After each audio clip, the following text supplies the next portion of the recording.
نماز میں کتنی رکھتے ہیں، فجر میں کتنی، ظہر میں کتنی، عصر میں کتنی، مغرب میں کوئی تذکرہ نہیں آتا، رکوع کتنے، سجدے کتنے، کوئی تذکرہ نہیں آتا.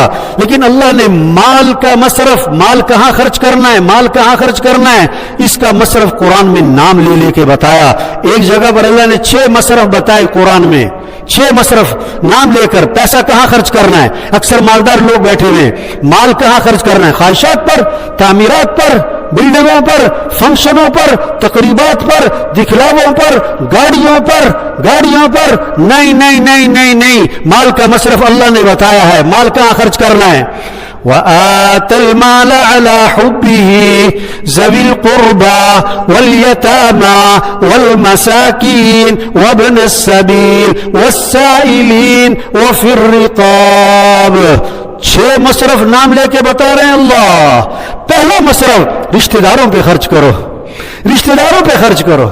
اپنے رشتہ دار، دور کے رشتہ دار بھی دیکھو. ایک عجیب حدیث ہے، آپ صلی اللہ علیہ وسلم نے فرمایا اپنے نسب کا علم حاصل کرو، اپنے نسب کا علم حاصل کرو.